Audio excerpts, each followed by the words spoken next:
Hello, time to play pips. Let's place some dominoes. We'll start with easy as usual. We've got two zeros, one of which points into an 11. So the 11 needs a 6 and a 5. So this 0 will point in there, and then a 6 points into the 8, which will need to be the 2, which will connect to a 6. And then the 0 goes here. And I think that was all forced. So there we go.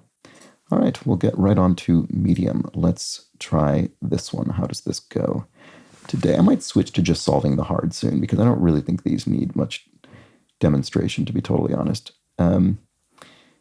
Okay, so we have a 0 that requires 2 zeros and a 1 that requires the other 0. So all 3 zeros are spoken for across those two areas. And then one of them points into an equivalence region. So that could use a 2 or a 5.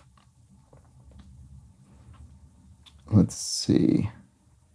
Oh, and we've got another 1. So we need 1, 1 for the 1, another 1 for the other 1. And yeah, we only have 2 dominoes to help us achieve that. So that looks straightforward. I think it might not even matter which one goes where because one of them, well maybe it does. Maybe one of them has to go into the 8. I'm just going to start putting some stuff down because honestly, I'm not really interested in sort of pre-solving something that seems relatively straightforward. I say that, and I suspect it's going to bite me. In fact, I already think it's going to. No, actually, I think I see a way this can work. No, I don't. No, I don't. I have nothing that goes between the -3 and the 0. So that already is wrong. Yeah, that I should have seen off the bat. This always had to go here right from the beginning, which means the 1 and the 2 goes here, and then we can just use our other. Actually, I think it's the 6 that needs to go here, so we can use the 5s for the equivalence. And then, yeah, the 3 goes here, the 5 goes here. Okay, so that was a bit of a sloppy solve, but there we go. Let's try the hard one. Whoa. Okay, this is a wacky-looking grid. Let me arrange the screen to make this all visible. Okay. Whoa, 30. We need 5 6s in the 30. Interesting.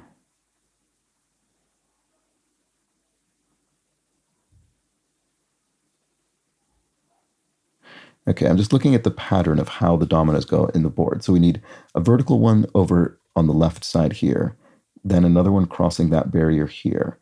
We'll need one coming up from the very bottom, another into here. So we've got one pointing directly up from this 30 into the 20, and then another pointing vertically at the top of the 30. Okay, so that I think that means we need a double domino, a sort of double 6 domino in the 30 there. I think that's what that means. I think that is required, basically. And we need 3 more 6s. So where might... It's interesting, actually. 2 of them are going to point out into nothing. So there's not really much required around them. Actually, the 1... Sorry, this could have been the very first thing we did. There's only 1 pip, so that points down that way. That's required. And a 0, we have 3 possibilities for 0.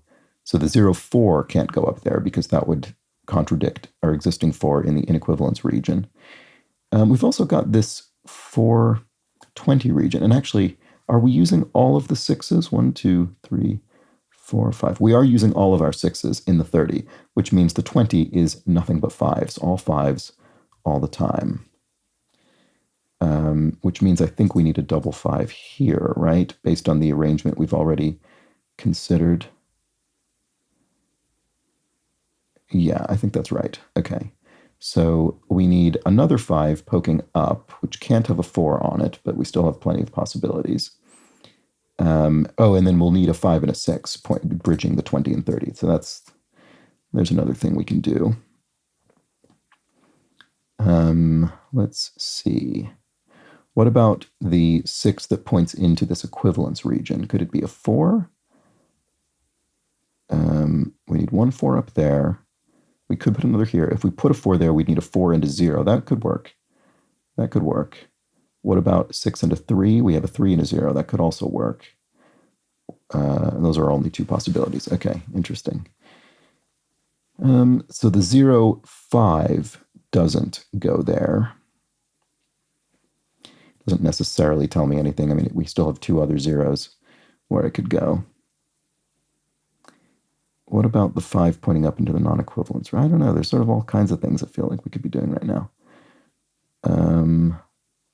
Less than 3. I mean, we have a few options there. I can't tell if this is complicated or just open-ended. I feel it could be either. I'm almost inclined to just sort of try some things. So I wish we had an undo button, but we do not. I don't know, 4 or 5. I just don't really know how to think about this. So that puts a 5 in the inequivalence region, which would mean the 0 couldn't have a 4 nor a 5, so it would need to be this 3. I don't know if this is right. Then we would need a 5 pointing up into there. We need both zeros, so it could be a 5, 2. None of this might be right.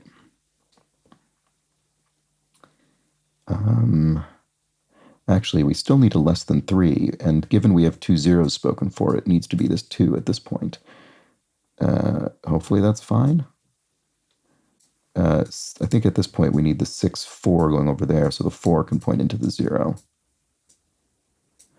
And then 6, 3 here, and 0. Yeah, this will work. I mean, I suspect there were numerous different arrangements of these. Basically, from the point at which I kind of stopped putting things in and took a pause there, I think from that point, there probably would have been quite a few possibilities in little insignificant differences. Who knows? I could be wrong about that, but that felt correct to me. Anyway, there we go. That was the hard puzzle today. Those were the pips. Back tomorrow. Bye for now.